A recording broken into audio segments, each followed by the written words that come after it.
Glória a Aleluia, Deus. aleluia. Bom dia, a paz, meus irmãos. Tudo bem? Pode sentar aí. Estamos nós aqui mais uma vez, mais um domingo, né? O Senhor nos levantou com saúde, com disposição, com lugar para vir, né? Isso é bênção de Deus. Nós temos muito que agradecer. Muito mesmo, né? Por tudo que Ele é. E não é pouco, hein? Ele é tudo. Aleluia. Irmãos, hoje nós estamos finalizando então, né, a semana da mansidão, né? E foi um aprendizado, né? E nós vamos iniciar agora a semana do domínio próprio. Só Jesus na causa, né? Na segunda-feira eu já tive estava lá na casa da Marina jantando, eu comprei um remédio para o meu sobrinho pela internet. Um remédio que ele toma 3 por dia para ficar controlado, que ele é psicótico, né? E paguei no cartão, falei para minha irmã, pode buscar, retirar lá na farmácia, que já está pago, já está separadinho. Aí minha irmã chegou lá, o rapaz tinha cancelado a compra. Ele falou, eu achei que poderia vencer os remédios, porque 3 caixas, vai dar até dezembro, o remédio vai estar vencido. E aí a minha irmã me ligou e falou, já essa a compra está cancelada. Nossa, eu fiquei tão nervoso. Falei, deixa eu falar com o moço aí, cadê o domínio próprio? Falei, rapaz, quem falou para você cancelar? Eu não comprei, eu não passei o cartão, a Marina viu lá, né? Ai, meu Deus, como é duro ter domínio próprio. Falei, meu Deus, a minha irmã saiu lá do outro lado da cidade, foi buscar o remédio, eu passei o cartão, eu estou ciente, é que ele toma 3 por dia, essas 3 caixas não vai dar um mês. Mas a gente tem que exercer o domínio próprio. Então nós somos desafiados, estou falando de uma coisinha de farmácia, né? Isso daí dos relacionamentos, como é fundamental. Inclusive no texto de hoje, então quem trouxe o devocional, antes de a gente separar, olha que a finalização do texto de hoje, do tema 39, frutificando o domínio próprio. Está na página 341. Fala assim, ó. Você já comeu uma comida muito salgada? É gostoso? Não. E um suco muito doce, você aguenta beber bastante? Também não. Não mesmo. Por quê? Porque tudo que é demais enjoa, não é mesmo? Por isso, nós precisamos ter o tempero certo. Nem muito sal, nem muito açúcar, mas a medida certa. Daí fica bem gostoso e dá vontade de repetir. A Bíblia chama esse tempero de temperança, ou domínio próprio. Ele é a última parte do fruto do Espírito. Ter domínio próprio é buscar a direção do Espírito Santo antes de sair fazendo bobagem. É pensar antes de agir ou explodir. É falar a palavra certa antes de ofender alguém. É esperar ao invés de sair fazendo o que dá na cabeça. Enfim, é quando você tem domínio de si mesmo para não fazer coisas que magoem as pessoas.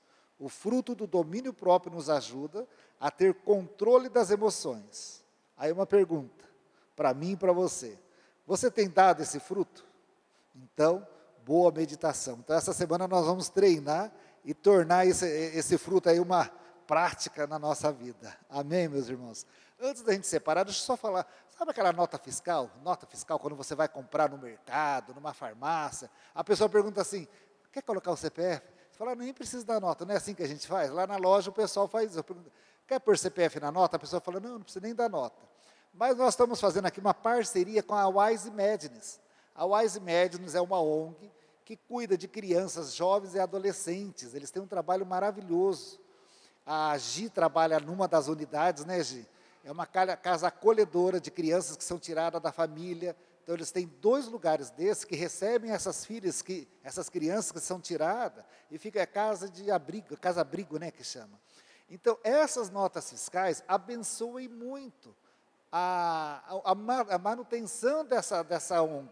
Né? Então, nós fizemos então uma parceria aqui na igreja, nós vamos deixar uma caixinha dessa daqui, quando você for comprar, pega a nota fiscal, vai guardando, e traz no domingo, e joga aqui dentro, que nós vamos entregar para a Gia vai levar lá, essa nota fiscal, esses créditos, transforma em resultado financeiro para eles. Então vai ser bem legal essa parceria, é uma ação social. Quando eu estava em São Paulo, eu achei um barato, uma amiga minha, que eu fiquei hospedado na casa de uma amiga, e ela estava fazendo uma campanha dessa para o Rotary Club. Onde ela ia, ela pedia nota fiscal, e no carro dela ela tinha uma sacola de nota. E ela fazia eu pedir nota fiscal de tudo para ela jogar dentro da sacola, para ela levar lá e ajudar. Olha que atitude bacana, né? Será que nós podemos ter essa atitude aqui também ou não? Vamos abençoar. É uma coisa que o governo é obrigado a dar mesmo, não é? Então, pega, vamos juntar aqui e a Gi vai levar lá todo domingo, a gente dá para ela o que juntou e vai abençoar o projeto Wise Mediums. Amém, meus irmãos? Olha, hoje é o nosso culto de finalização do nosso aniversário. Nós estamos fazendo 22 anos. 22 anos de Manancial de Sião. Então, assim, é muita para agradecer mesmo, né? Quando a gente que está desde o começo lá, que começou com nada, né? Com 9 pessoas, não tinha nem onde ir. Era o violãozinho do Mauro, né? Então, a gente tinha um monte de sonhos, né? E a gente vê isso daqui hoje, a gente é agradecer demais mesmo, né? É muita vitória. Deus é tremendo. É maravilhoso. Então, é uma noite de festa mesmo, você entendeu? São 22 anos e muito milagre nesses 22 anos. Né? Assim, a gente vendo que essa obra é santa, ninguém detém, porque essa obra é do Senhor. Né? Amém, né? Então, hoje nós vamos estar recebendo o pastor Rogério, é o nosso parceiro desde antes de ter a Manancial, era um parceiro do pastor Lelo, orou muito para que a Manancial acontecesse.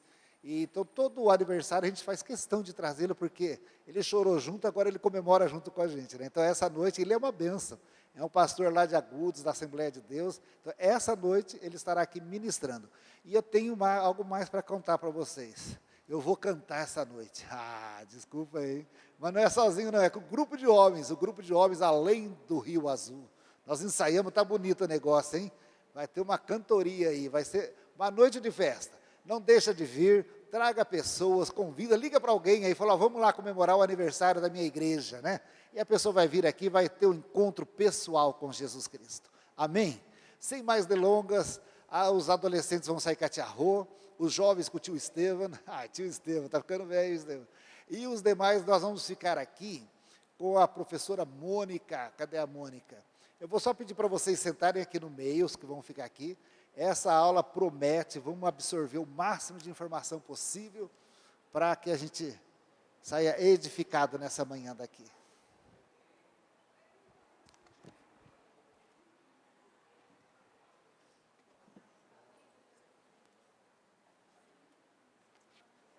Deixa Deus te usar.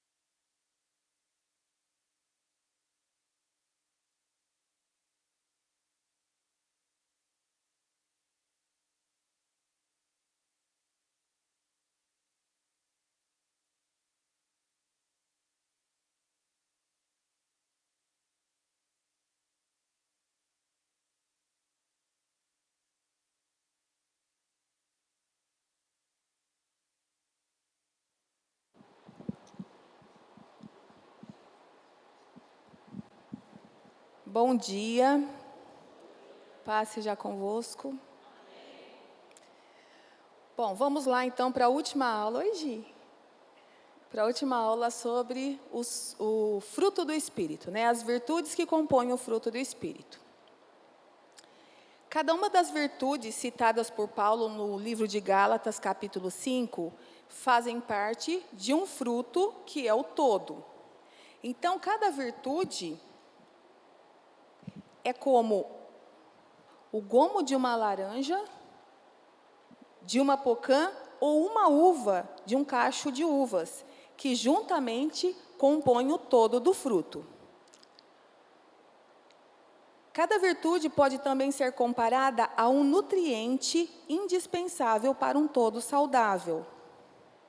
Então, hoje nós vamos trabalhar domínio próprio, né, a última virtude, porém, não a menos importante, mesmo porque só consegue colocar em exercício o domínio próprio quem já está praticando as outras virtudes que envolvem o fruto do Espírito.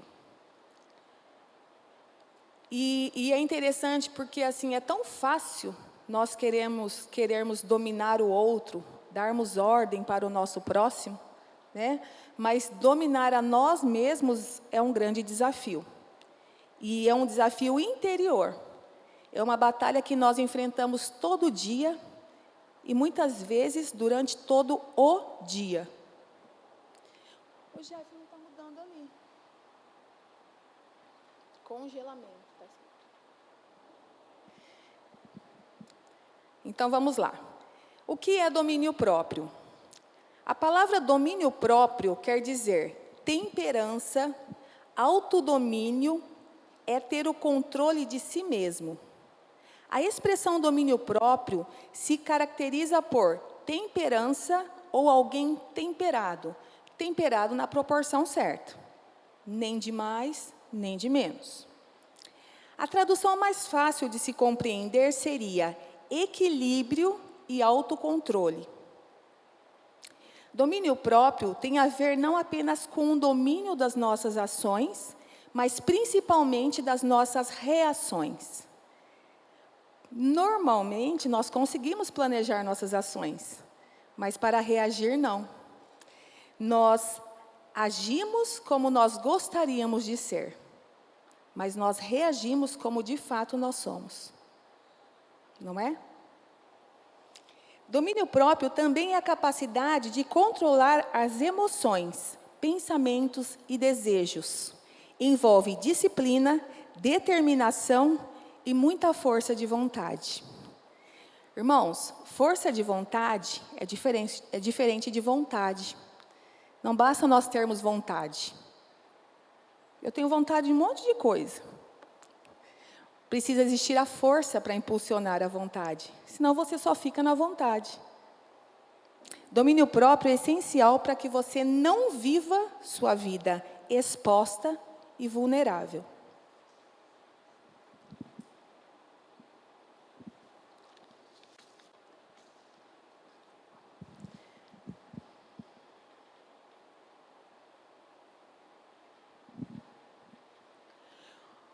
Como cidade derrubada e sem muros. Como cidade derrubada que não tem muralhas, assim é aquele que não tem domínio próprio. No slide eu coloquei a versão da Bíblia Viva. Um homem que não sabe controlar suas emoções e vontade fica tão incapaz de se defender como um país que não tem exército. Esse versículo está nos dizendo que um homem que não consegue se controlar, que não consegue se conter, é como uma cidade cujos muros foram derrubados. É uma cidade demolida. A versão da Bíblia King James, a versão fiel, usa esse termo, demolida, totalmente destruída. A ideia que o texto nos traz é a ideia de vulnerabilidade, ou seja, a pessoa é como uma cidade sem muros, que não tem proteção nenhuma, está totalmente vulnerável. E como uma cidade, a pessoa será facilmente invadida e dominada pelos inimigos. A falta de controle de si próprio dá aos inimigos, aos oponentes, a oportunidade de invadir e causar danos na nossa vida. A falta de autocontrole tem trazido muitos prejuízos na vida das pessoas. E o pior, que o prejuízo não é só a pessoa. Sempre alguém paga pelo desequilíbrio do outro. Se hoje as pessoas tivessem um pouco mais de domínio próprio, muitas famílias não estariam destruídas, relacionamentos não estariam comprometidos e certamente muitas mortes teriam sido evitadas.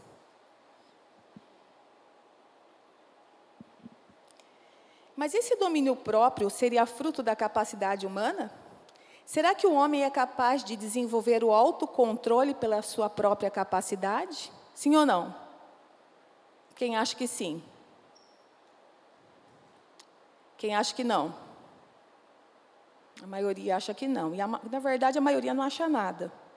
Ou ficou receoso de erguer a mão, né? Então, eu quero mostrar para vocês aqui um experimento chamado teste do marshmallow. Esse experimento foi feito no ano de 1972 por um psicólogo chamado Walter Mischel, da Universidade de Stanford. Ele criou esse teste. E esse teste media o autocontrole e a capacidade de adiar recompensas. Como foi feito esse teste?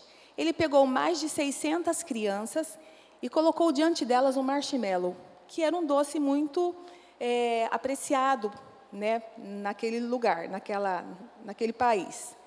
Então, essas crianças deveriam ficar 15 minutos olhando para o marshmallow e se esforçando para não comê-lo.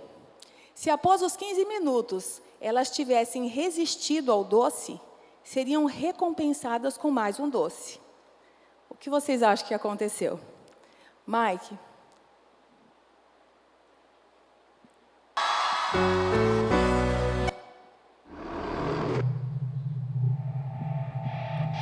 Esse vídeo é uma simulação, tá, irmãos?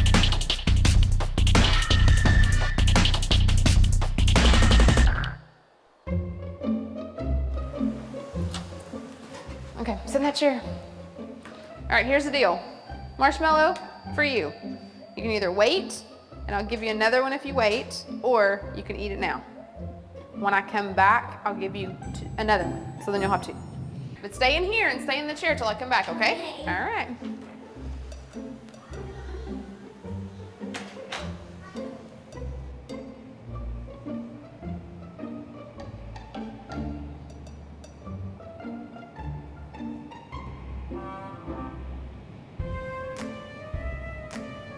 I'm gonna go do something and then I'll come back. It smells yummy. It smells really good.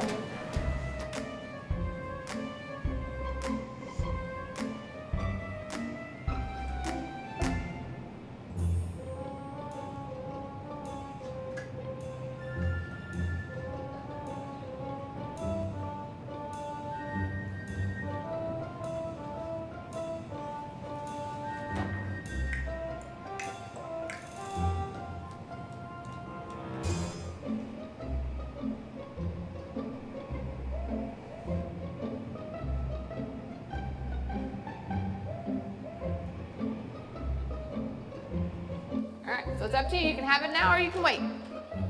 Okay?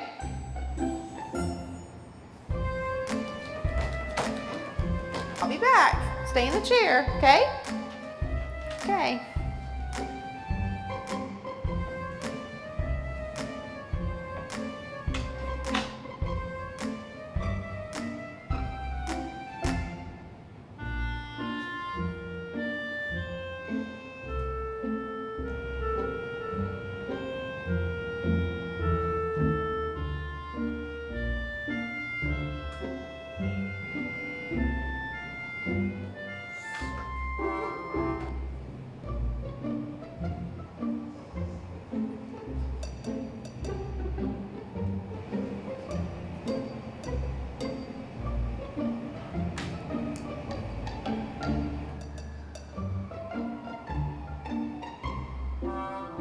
All right, so I'm gonna leave and then I'll come back, okay?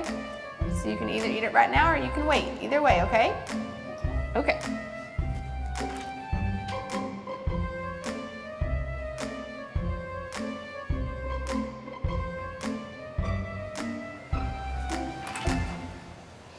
How'd you do?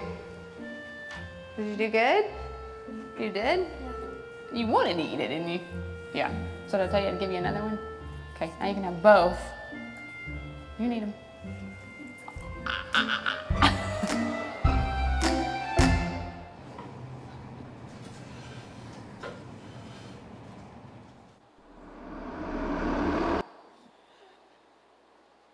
Bom, nessa pesquisa foi observado que a maioria das crianças não se importou com a recompensa da espera.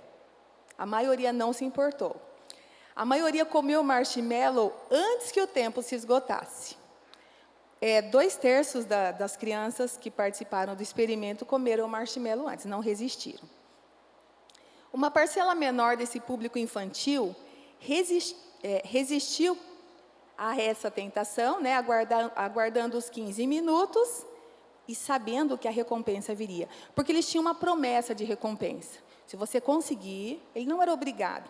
Se ele não aguentasse, ele poderia comer. Mas se você resistir, eu prometo que você vai ter aí uma recompensa, que seria mais um doce. E nós, como seres humanos, muitas vezes nós nos comportamos assim. Nós nos esquecemos, né, da recompensa futura, da vida eterna e, né, de tudo que o Senhor tem para nós, por desejos fúteis, né? As coisas nos atraem, nos distraem e muitas vezes a gente perde o foco. Mas depois dessa pesquisa foi interessante que essas crianças que participaram do experimento, elas foram monitoradas durante seu crescimento e seu desenvolvimento até a vida adulta. E o resultado foi surpreendente. As crianças que tiveram autocontrole nesse experimento tiveram uma maior performance na sua vida adulta, tanto na vida acadêmica quanto na vida profissional. Eles tiveram maior sucesso. Se tornaram adultos com maior controle emocional, com maior habilidade de planejamento e com autocontrole diante das dificuldades. E esse experimento também demonstrou que para o sucesso acadêmico e profissional acontecer, não bastava ter o QI alto, que na época, né, era dado ênfase à medição do quociente de inteligência. Mas mostrou que quem tem mais autodisciplina e autocontrole se tornou um adulto mais bem-sucedido. Então, não basta ser inteligente. Se você não tiver autocontrole e autodisciplina, a sua inteligência não fará com que você seja uma pessoa bem-sucedida. Então, o autocontrole é determinante no sucesso ou no fracasso da nossa vida nas mais diversas áreas. Então, nós podemos sim afirmar que existe um autocontrole que pode ser desenvolvido pelo esforço pessoal do homem, sim. Existe.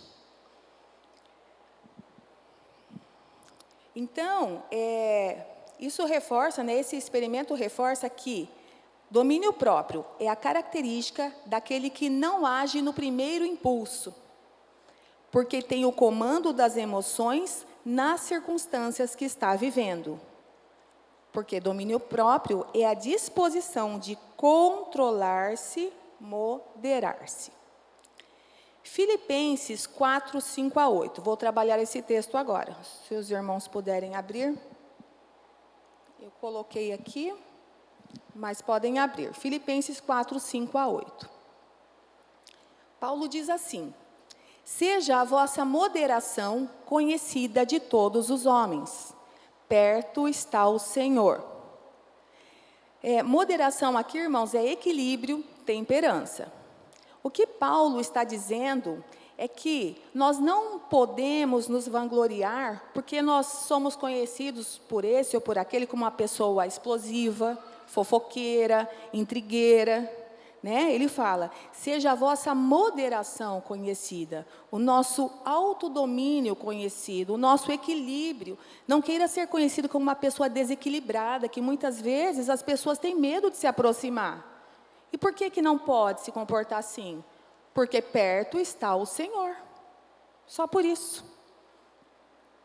E interessante também que nesse versículo, né, na sequência aí, no versículo 6 e 7, diz assim: não andeis ansiosos de coisa alguma. Em tudo, porém, sejam conhecidas diante de Deus as vossas petições, pela oração e pela súplica, com ação de graças. E a paz de Deus, que excede todo entendimento, guardará o vosso coração e a vossa mente em Cristo Jesus. Então, aqui, qual é a orientação de Paulo? Viva com moderação e você não será ansioso. Aqui é a sequência, é o contexto do versículo. Então, quando eu desenvolvo o domínio próprio, eu controlo a ansiedade, e quando eu controlo minha ansiedade, a paz de Deus, que excede todo entendimento, se manifesta em meu coração. Versículo 7. Então, eu consigo controlar os meus pensamentos. Né? Quando fala mente, aí é pensamentos.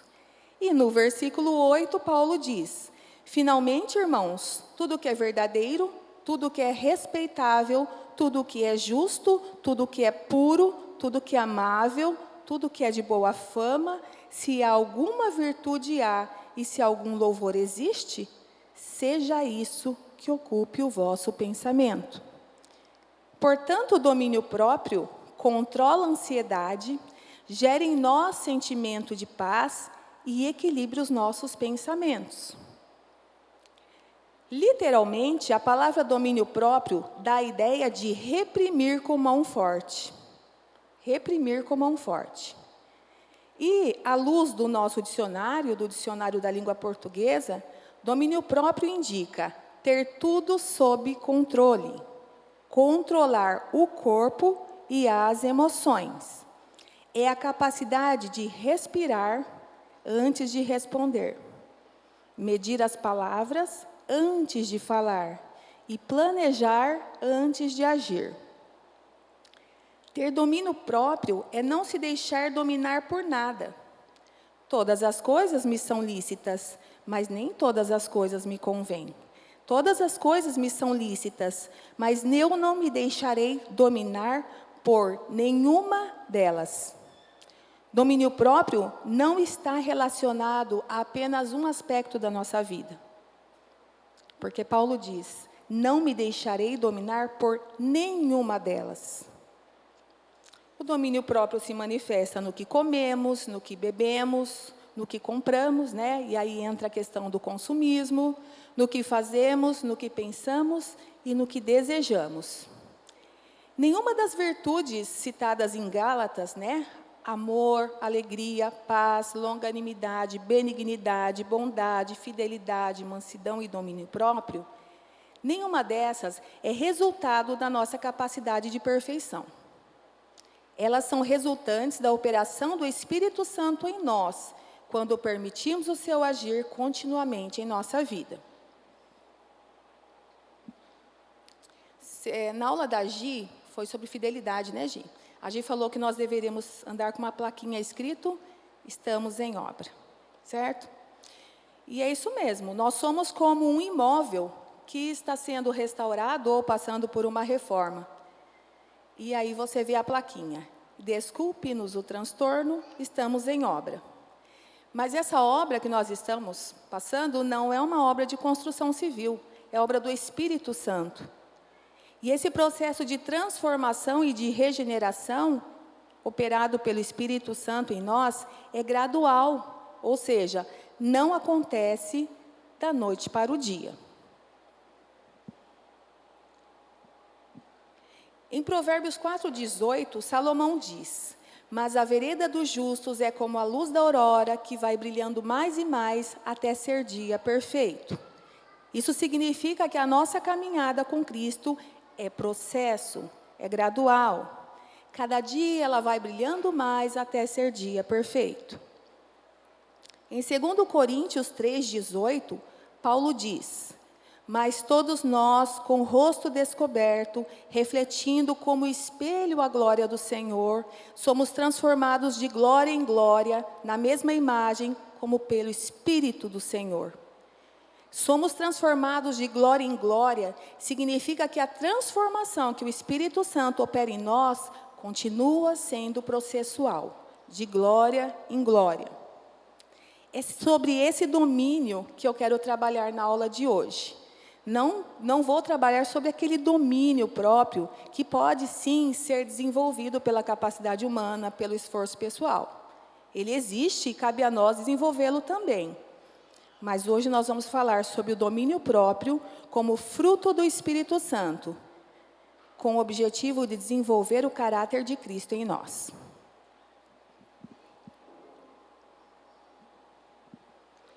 O que a Bíblia fala sobre domínio próprio? Gálatas 5, 22 e 23, né, o versículo chave trabalhado aí durante todas essas aulas sobre o fruto do Espírito, diz assim: mas o fruto do Espírito é amor, alegria, paz, longanimidade, benignidade, bondade, fidelidade, mansidão, domínio próprio. Contra estas coisas não há lei. Na Bíblia, o autocontrole ou domínio próprio é a capacidade dada por Deus de regular a vida das pessoas, regular as atitudes, os processos do pensamento, os desejos, as paixões, os padrões, os hábitos, de maneira que em palavras e ações reflitamos o caráter de Cristo. Irmãos, ainda que nós cresçamos num lar, ou num lugar, ou numa comunidade, ou numa cidade, que não tem os padrões do Senhor, a partir do momento que o Espírito Santo começa a fazer a obra na tua vida, os seus padrões mudam. E nenhuma condenação há para os que estão em Cristo Jesus, que não andam segundo a carne, mas segundo o Espírito. Então, se o Espírito Santo começou a fazer a obra, você tem que entender que, a partir daquele momento que você aceita Jesus, os seus padrões mudam. Os seus padrões passam a ser os padrões dos céus. E aí eu pergunto, quem está nos dominando? Uma pessoa que não é liberta pelo Senhor, ela é dominada. Uma pessoa que não é liberta pelo Senhor e dominada pelo Espírito Santo é uma cidade sem muros, dominada e escravizada pelo diabo. Mike, coloca o vídeo 2, por favor.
Tá bom, só para vocês verem. Esse é um vídeo de Filadélfia, nos Estados Unidos, sobre, eu não sei se os irmãos ouviram falar sobre a droga zumbi. É a última é a droga zumbi. É uma droga que está acabando com os Estados Unidos, Filadélfia, Vancouver, e já chegou na América do Norte também, tá? E é uma droga conhecida também como droga do apocalipse.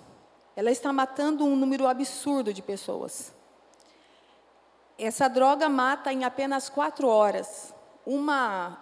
2 miligramas, que aí a gente pode comparar com uma ponta de lápis, fulmina a pessoa em menos de 4 horas. 0,25 miligramas já é capaz de matar. Tá? Então, essa droga é aquele fentanil. Se trata de fentanila. Tá? Então, eles estão usando essas drogas, né? Pobres e ricos também. Como é uma droga barata, todo mundo tem acesso. Custa, um pacotinho dessa droga custa R$12. Então, é barato, né? E essa droga é 50 vezes mais potente que a heroína. E a cada 7 minutos, nos Estados Unidos, mora uma pessoa de overdose dessa droga. Essa droga vem do México, é produzida, a maioria, né, a maior parte no México, com matéria-prima da China, e vem para cá, já chegou na América do Sul, América do Norte, e o pessoal está se matando com essa droga. E por que eu estou dizendo isso? Porque, certamente, essa morada não é do Espírito Santo. Porque quem vem para roubar, matar e destruir é o diabo. Então, assim, a importância de nós pensarmos de quem é a morada do nosso coração. Você vê uma situação dessa, pessoas morrendo, se matando. E, certamente, elas estão nesse mundo por algum problema que elas não conseguem resolver. Por falta de controle, né? Problemas, situação financeira, descontrole emocional, não sabendo lidar com os problemas que a gente tem diariamente, com as lutas que nós enfrentamos. Todos nós enfrentamos. Mas nós decidimos quem vai habitar no nosso coração. Então, ou a pessoa está sob influência de Deus, ou está sob influência do diabo. Não tem meio termo. O muro só tem 2 lados, né? E, como se diz, em cima do muro também é do diabo. Então, a casa nunca fica vazia. A casa sempre terá alguém como dono, né? Tem até uma parábola em Lucas 11, 24 a 26, que fala ali, conhecido como parábola da casa vazia. Então, é muito triste, mas é bom para a gente parar e pensar e refletir sobre isso também. Mas isso não é novidade. Desde o início da humanidade, vemos pessoas sendo destruídas por falta de domínio próprio. Isso não é novidade, não é de hoje. Adão e Eva, por exemplo. A falta de domínio próprio levou Eva a comer do fruto de uma árvore que o Senhor havia proibido. E por que a Eva comeu? Porque a proposta de Satanás foi atraente. Você vai ser igual a Deus. Gênesis 3, 4. E é interessante que nesse texto nós vemos que Adão e Eva caíram exatamente onde o querubim ungido caiu, que era na tentativa de ser igual a Deus. O diabo, então, ele atua no desejo de Adão e Eva. Tiago 1,14 diz: mas cada um é tentado quando atraído e engodado pela sua própria concupiscência. Engodado, irmãos, é enganado, iludido, atraído, fisgado. A tentação, então, vem dos nossos próprios desejos que nos seduzem e nos arrastam. Por falta de domínio próprio, Eva come do fruto e leva para Adão, que comeu porque ele quis. Por falta de domínio próprio, Adão comeu do fruto. E, consequentemente, o pecado entra no mundo e, pelo pecado, a morte. Então, nós sempre seremos tentados pelos nossos desejos. Por falta de domínio próprio, Caim irou-se contra o seu irmão e o matou. Está em Gênesis 4. E, mais uma vez, nós vemos que a falta de domínio próprio gera o pecado e o pecado gera a morte. Jesus não veio para trazer a morte. Eu vim para que tenham vida e vida em abundância. E o Senhor chegou a alertar Caim. Ele disse: o pecado jaz à sua porta, todavia está sob o teu poder dominá-lo. Ele foi avisado, irmãos. Gênesis 4, 7. Mas sabe qual foi o problema? Já estava no coração de Caim. Porque o pecado começa na mente e é consumado por falta de domínio próprio. Por falta de domínio próprio, Salomão, envolvido nas suas riquezas, tomou para si mulheres E a Bíblia diz que elas lhe corromperam o coração. Quem corrompeu o coração de Salomão não foi a riqueza, foram as mulheres. Foi a vaidade que o levou a quebrar os princípios divinos. E o seu coração não atentou para aquilo que estava sendo construído dentro dele. Tudo isso por falta de domínio próprio. Então, cuidado com aquilo que está sendo construído dentro de você.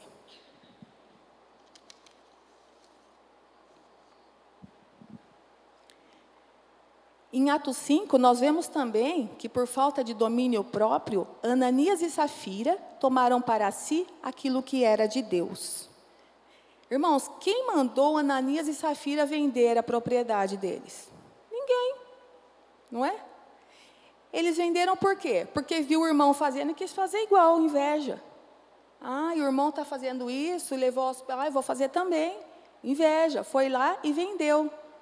Só que reteve parte desse valor, e aí levou o restante. E aí Pedro perguntou, mas a propriedade, a Bíblia fala herdade, porque era uma propriedade por herança, né?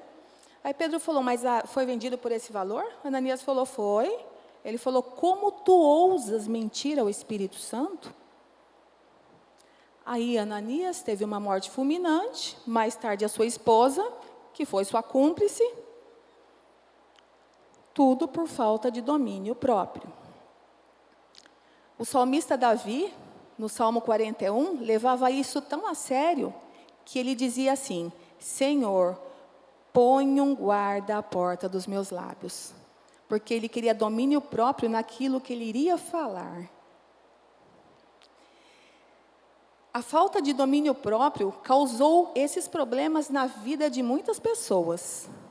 Mas a presença de domínio próprio tirou José da casa de Potifar para a prisão. Eu disse isso mesmo. A presença do domínio próprio tirou José da casa de Potifar para a prisão. E qual é a vantagem de sair de uma casa para uma prisão? É porque da prisão José foi para o trono. Ele se tornou governador do Egito. Então, a sensação imediata que você tem quando você exerce o domínio próprio, quando você nega uma resposta que você poderia dar, quando você contém uma reação que você poderia ter, é de prejuízo. Geralmente, nós temos essa sensação, é sempre de prejuízo. Pô, mas isso não está certo, né? Me dei mal. Agi corretamente, me dei mal. Mas não, porque Deus sabe de todas as coisas. E quando você desce um degrau, Ele já está preparando vários outros degraus para você subir. Foi assim com José e não será diferente conosco também. Por causa do domínio próprio, Daniel rejeitou os banquetes do rei. Era a oportunidade, talvez, daquele jovem e de seus amigos, né, que chegaram ali na Babilônia. Porque a Bíblia fala que eles eram inteligentes, cheios de sabedoria e entendimento, eram belos de aparência e estavam sentados na mesa do rei, irmãos. Se você pensar, o que mais um jovem vai querer? E, além de tudo isso, eles tiveram a oportunidade de serem ensinados na língua dos caldeus, ter acesso a toda a sabedoria e conhecimento da época. Poderia falar, uau, Deus me colocou aqui. Que beleza, mas não. Por causa do domínio próprio, diz o texto, Daniel propõe no seu coração não se contaminar com as iguarias do rei. Irmãos, o que aquela comida tinha de contaminada? Tinha veneno? Não. Mas ela era contaminada, porque antes de vir para a mesa, ela era sacrificada aos ídolos da Babilônia. E nós não atentamos para isso. Nós gostamos de uma festa junina, por exemplo, é só um exemplo, tem várias festas que são consagradas, mas, por exemplo, a época de junho, julho, festa junina. Irmãos, a maioria gosta. As comidas são atraentes, são típicas, a gente fica esperando para comer, né, aquelas comidas da época, mas muitas vezes nós nos esquecemos que esses alimentos são consagrados também. Então, muitas vezes, nós deveremos nos posicionar como sustentação, como muralha, como instrumento de Deus, e, na verdade, nós não nos posicionamos como protetores espirituais uns dos outros. Ao contrário, nós nos contaminamos junto.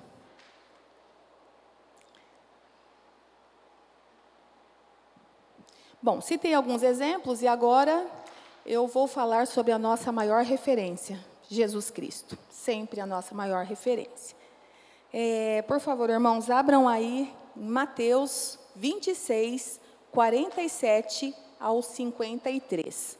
Eu vou ler, não está no slide, mas eu vou fazer a leitura. Mateus 26, 47 a 53. Jesus e os 12. E estando ele ainda a falar, eis que chegou Judas, um dos 12, e com ele grande multidão, com espadas e varapaus, enviada pelos príncipes dos sacerdotes e pelos anciãos do povo. E o que traía tinha dado um sinal dizendo: o que eu beijar é esse, prendei-o. E logo, aproximando-se Jesus, disse: eu te saúdo, Rabi, e o beijou. Jesus, porém, disse: amigo, aqui vieste? Então, aproximando-se eles, lançaram mão de Jesus e o prenderam. E eis que um dos que estavam com Jesus, estendendo a mão, puxou da espada e, ferindo o servo do sumo sacerdote, cortou-lhe uma orelha. Então Jesus disse: embainha a tua espada, porque todos os que lançarem mão da espada, a espada morrerão. Ou pensas tu que eu não poderia agora orar a meu Pai, e ele não me daria mais de 12 legiões de anjos? Então, qual é o contexto aqui? Jesus está no final do ministério, né? Judas está caminhando ali, levando um grupo muito grande para que Jesus fosse preso. Calcula-se que havia em torno de 1.000 pessoas ali. Só de soldados tinha aproximadamente 600. E 400 pessoas com paus e pedras. Em algumas versões diz espadas e bastões. Então, é mais ou menos 1.000 pessoas. Quando eles chegam e perguntam quem é Jesus de Nazaré, Jesus responde tranquilamente: sou eu. Isso não está relatado em Mateus, está relatado em João. E aí, sabe o que acontece quando Jesus diz, sou eu? Essas quase 1.000 pessoas, inclusive os soldados, recuam e caem para trás. Tamanho o poder dessa palavra que ele disse, sou eu. Eles recuaram e caíram para trás. Toda aquela gente estava querendo prender Jesus. Ele não correu, não fugiu, simplesmente manteve o autocontrole e disse: sou eu. Porque ele sabia que o Pai estava no controle. Quando Judas chega e dá o beijo para indicar que era ele por quem estavam procurando, é porque era uma emboscada, era algo ali já planejado. Jesus chama Judas de amigo. Amigo, aqui vieste. Irmãos, sabia que o cara ia trair, que estava entregando ele. Amigo, aqui vieste. Irmão, será que se você fosse traído por alguém, você agiria com tanta maturidade e autocontrole? Olha, irmãos, quem já foi traído por alguém, eu já fui. Eu não tive disciplina e autocontrole, não. Bom, um dos que estavam com Jesus, no caso Pedro, puxou a espada e cortou a orelha do servo. E foi advertido por Jesus: embainha a tua espada, porque todos os que lançaram mão da espada, a espada morrerão.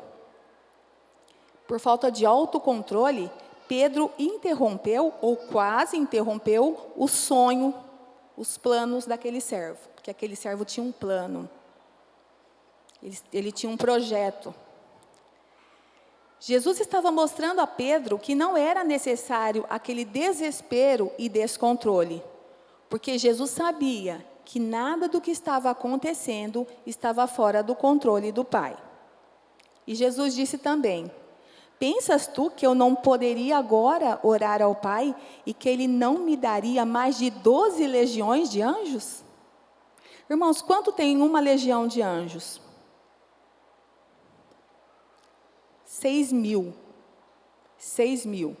Uma legião. E quanto tem 12 legiões de anjos? 12 vezes 6.000? 72.000. Se ele pedisse, Deus enviaria mais de 72 mil anjos. E nos tempos do rei Ezequias, um anjo só matou 185 mil soldados do exército assírio. Vocês imaginam a destruição que seria 72 mil anjos naquele lugar. Jesus poderia ter feito isso, mas ele não fez. Porque ele sabia que naquele momento era para que se realizasse a obra pela qual ele veio cumprir. Né? O propósito para o qual ele veio no mundo, que era dar a sua vida para salvar a humanidade. O segundo texto que eu gostaria de trabalhar com vocês é a tentação no deserto. Mateus 4, 1 a 11. A tentação no deserto, Mateus 4, 1 a 11.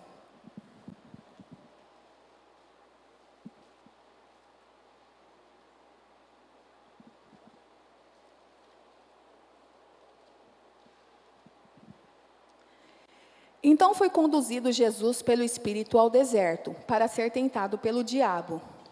E tendo jejuado 40 dias e 40 noites, teve fome. E chegando-se a ele o tentador disse: Se tu és filho de Deus, manda que essas pedras se tornem em pães. Ele, porém, respondendo, disse: Está escrito, não só de pão viverá o homem, mas de toda a palavra que sai da boca de Deus. Então o diabo o transportou à cidade santa e colocou-o sobre o pináculo do templo. E disse-lhe: Se tu és filho de Deus, lança-te daqui abaixo, porque está escrito que aos teus anjos dará ordens a teu respeito, e tomar-te-ão nas mãos, para que nunca tropeces com o teu pé em alguma pedra. Disse-lhe Jesus: Também está escrito, não tentarás o Senhor teu Deus. Novamente o transportou o diabo a um monte muito alto, e mostrou-lhe todos os reinos do mundo e a glória deles. E disse: Tudo isso te darei, se prostrado me adorares. Então disse Jesus: Vai-te, Satanás, porque está escrito, ao Senhor teu Deus adorarás e só a Ele servirás. Então o diabo o deixou, e eis que chegaram anjos e o serviram. Então nós vemos aqui que após 40 dias de jejum e oração no deserto, Jesus foi tentado. E naquela ocasião do jejum, Jesus se absteu de todo tipo de alimento. Ele estava com fome, né? E o primeiro impulso que vem, né, por parte do diabo, a primeira investida, foi para fazer com que Jesus utilizasse seu poder para matar a fome, que foi a proposta de transformar pedras em pães. O tentador disse a Jesus: Se tu és filho de Deus, manda que essas pedras se transformem em pães. Mas Jesus respondeu com a palavra. Está escrito, nem só de pão viverá o homem, mas de toda a palavra que procede da boca de Deus. Depois, um pouquinho mais à frente, versículos 5 a 7, o inimigo vem com a segunda investida. Não obteve êxito na primeira e foi tentar de novo. O diabo transporta Jesus para a cidade santa, colocando-o no pináculo do templo e disse: Se tu és o filho de Deus, lança-te daqui abaixo, porque está escrito que aos seus anjos dará ordem a teu respeito. Mas Jesus respondeu: Também está escrito, não tentarás o Senhor teu Deus. E na segunda investida, o diabo vem também com a própria palavra de Deus, porque ele conhece. Então, existem duas formas de usar a palavra de Deus: para tropeço, para cair, para perder o autocontrole, buscando a fama e o sucesso, e a forma que Jesus utilizou, da forma correta. Existem pessoas que distorcem a palavra de Deus, ou a usam de forma descontextualizada. E essa é a técnica de Satanás. Distorção e descontextualização da palavra de Deus. Aliás, muitas vezes a própria palavra de Deus é banalizada, né? As pessoas se esquecem que a palavra de Deus é santa.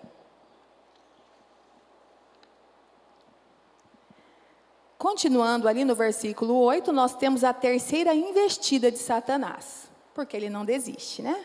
Aqui nós temos 3, mas provavelmente até teve mais investidas ali. Foi citado 3 aqui. No versículo 8 a 10, o diabo transportou Jesus num monte muito alto e lhe mostrou todos os reinos do mundo e a glória deles. Então disse a Jesus, voltando aqui, e disse: tudo isso te darei se prostrado me adorares. E aí Jesus disse: vai-te, Satanás, porque está escrito: ao Senhor Deus adorarás e só a Ele servirás. Jesus então expulsa o diabo que estava tentando fazer com que ele perdesse o autocontrole.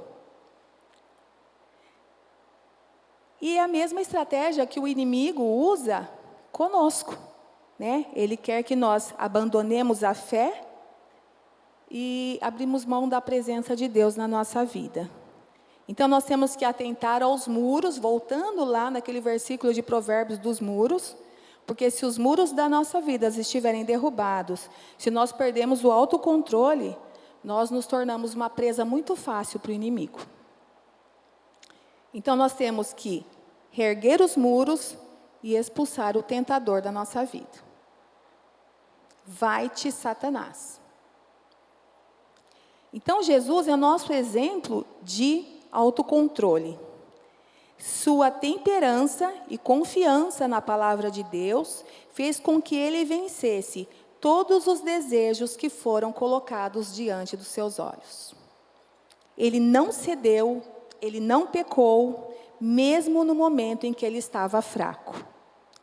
E esse autocontrole que a Bíblia nos ensina é o verdadeiro autocontrole.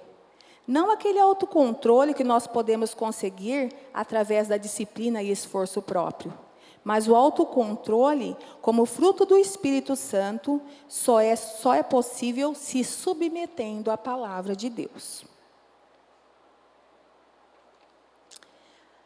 A temperança que nós devemos ter, o verdadeiro autocontrole, não é nos colocarmos como nosso autocontrole, porque nós não temos essa capacidade. Como fruto do Espírito, nós não temos. É fruto do Espírito. Mas nós temos que nos colocar a nossa vida rendida ao Espírito Santo para que Ele desenvolva o caráter de Cristo em nós.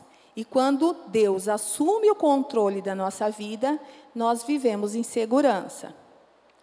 Por causa do domínio próprio, Jesus disse ao diabo: está escrito. Irmãos, eu fiquei pensando, como que o diabo é ousado mesmo, né? Ele usou a palavra contra a própria palavra, porque Jesus é o verbo é palavra. Ele teve a ousadia de tentar usar a palavra contra a própria palavra. Jesus sabia, ele era a própria palavra. E o inimigo, ele é tão ousado que ele tentou até isso. Imagina que ele não tenta conosco. Gente, é um absurdo. Eu fiquei pensando, gente, mas é um absurdo. Jesus é a própria palavra. Mas Jesus conhecia a palavra profundamente, porque ele era a palavra. Então, o inimigo só nos engana se nós não tivermos conhecimento da palavra. Se você não tiver conhecimento da palavra, ele vai investir contra a tua vida. E ele vai conseguir. Irmãos, tudo que Satanás propôs a Jesus no deserto, ele podia fazer? Sim ou não? Jesus podia transformar pedra em pão? E por que ele não transformou? Jesus podia saltar do pináculo do templo e levitar ao invés de cair no chão? Sim ou não? E por que ele não fez? Se nós pensarmos, tudo o que o diabo queria que Jesus fizesse no deserto, ele fez depois. Ter domínio próprio é saber esperar a hora certa de realizar as coisas, confiando que o Pai tem o controle de tudo. Jesus transformou pedra em pão? Não.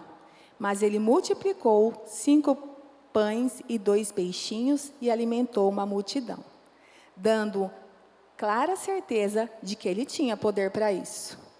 Jesus pulou lá do pináculo do templo? Mas quando ele foi assunto aos céus, ele subiu sem ninguém lhe ajudar. Simplesmente foi levado a Deus nas alturas. Jesus precisou adorar ao diabo para receber os reinos da terra e a glória deles? Não, porque está escrito: pelo que também Deus o exaltou sobremaneira e lhe deu o nome que está acima de todo nome, para que diante do seu nome se dobre todo o joelho, nos céus, na terra e debaixo da terra, e toda língua confesse que Jesus Cristo é o Senhor, para a glória de Deus Pai. Satanás ofereceu a Jesus os reinos do mundo e a glória deles, mas Deus, o Pai, entregou a ele o reino dos céus, o reino da terra e o reino abaixo da terra. Mas por que Jesus não fez no deserto o que a palavra diz que ele poderia fazer? Por causa do domínio próprio, do equilíbrio e da confiança no Pai. Quando nós não temos domínio próprio, significa que nós não confiamos no nosso Pai. Ter domínio próprio não é deixar de fazer o que precisa ser feito. É fazer o que precisa ser feito na hora certa. E para finalizar, eu gostaria de fazer uma reflexão com os irmãos. Aquelas crianças do teste, elas tinham uma promessa, não tinha? Uma promessa da recompensa? E que se elas tivessem autocontrole, elas ganhariam outro doce. Mas a maioria delas não se importou com a recompensa da espera. E nós? Nós também temos uma promessa de recompensa da espera. Como nós estamos nos comportando diante dessa espera? Será que nós estamos resistindo aos prazeres que o mundo nos oferece? Será que nós estamos sendo fiéis até que o Senhor venha nos buscar? Quem será que está ocupando a nossa morada? Então, nunca se esqueça, perto está o Senhor. Deus abençoe. Mike, último vídeo, por favor.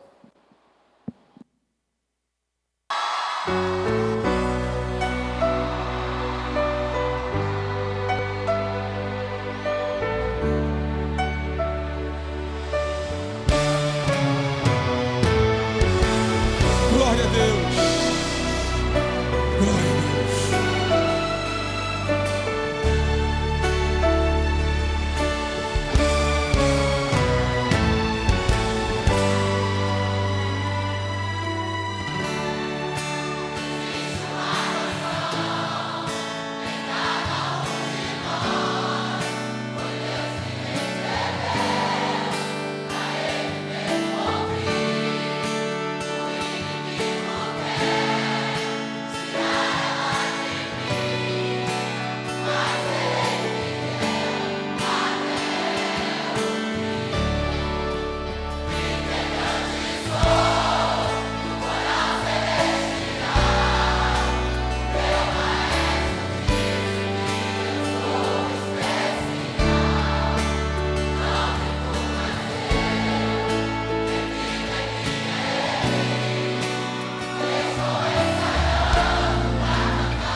Infinitamente adorar, dizendo que Jesus é santo, santo. A composição do céu vai cantar quem for fiel. O hino da vitória será meu troféu. No coral quero cantar, declarar que Ele é santo, santo.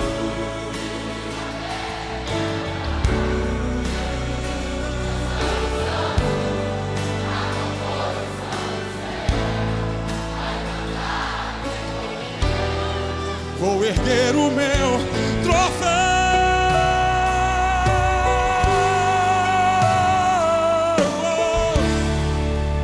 Integrante sou do coral celestial. O meu maestro diz que eu sou especial. E não vivo mais eu, quem vive em mim é Ele. Estou ensaiando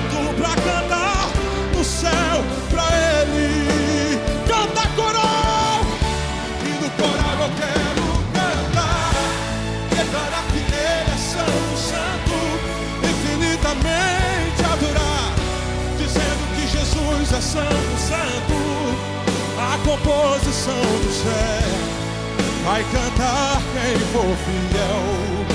O hino da vitória será meu troféu. E no coral eu quero cantar, declarar que Ele é santo, santo, infinitamente adorar, dizendo que Jesus é santo, santo. A composição do céu vai cantar quem for fiel. Eu vou erguer o meu troféu, adorado, exaltado, poderoso e magnificado, Jesus Cristo glorioso. No grande dia esperado por louvar, santo é o Senhor. Adorado, exaltado, poderoso, magnificado, Jesus Cristo glorioso. No grande dia inspirado por louvar, santo, santo é o Senhor. E no coral eu quero cantar, infinitamente adorar, dizendo que Jesus é santo, santo. A composição do céu vai cantar quem for fiel. O hino da vitória será meu troféu. E no coral eu quero cantar, declarar que Ele é santo, santo, infinitamente adorar, dizendo que Jesus é santo, santo. A composição do céu vai cantar quem for fiel.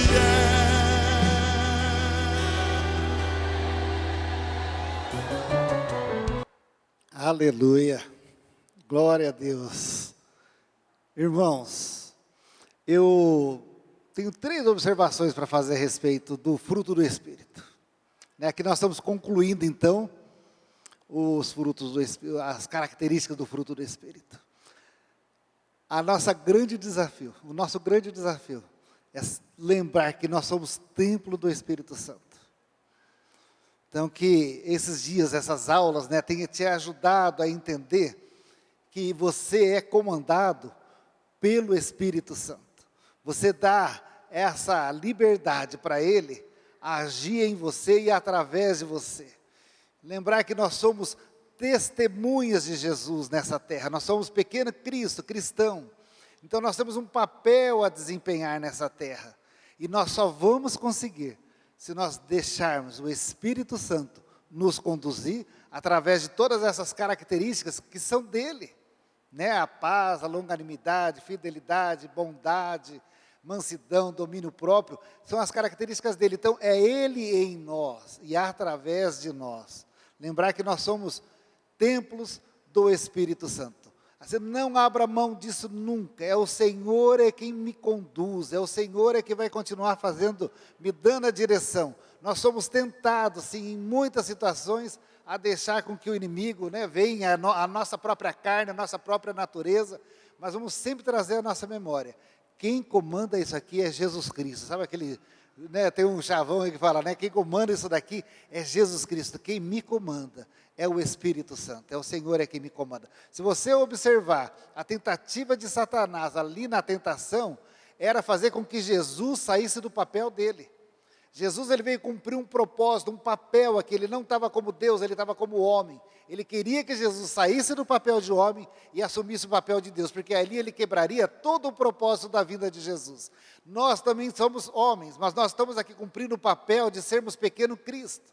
Então o diabo vai nos tentar sairmos do nosso papel de sermos pequeno Cristo, para trazer a nossa natureza humana, a nossa natureza carnal. E aí quando nós damos vazão para isso, nós estamos cumprindo a vontade de Satanás. Mas quando nós permitimos e nos lembramos, eu estou aqui para cumprir um papel. E o meu papel hoje é ser um pequeno Cristo. Por isso eu vou agir segundo a palavra de Deus. Amém, meus irmãos? Vamos lá.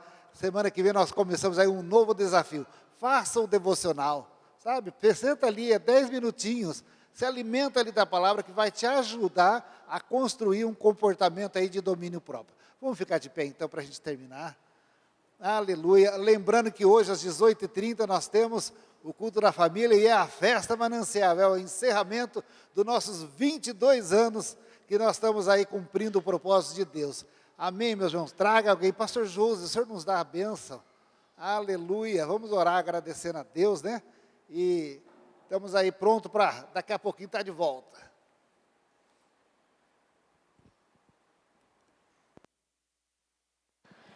A paz do Senhor. Só um minutinho. Uma das coisas que eu aprendi também nessas aulas foi a respeito da maneira como foi distribuído, Mônica, os dons. O primeiro é o amor. Porque quem ama consegue fazer os demais, né? Consegue ter o domínio, consegue todos os outros, se realmente tiver o amor exercido no seu coração. Te louvamos, Pai, porque o Senhor é bom e a tua misericórdia, ela dura para sempre.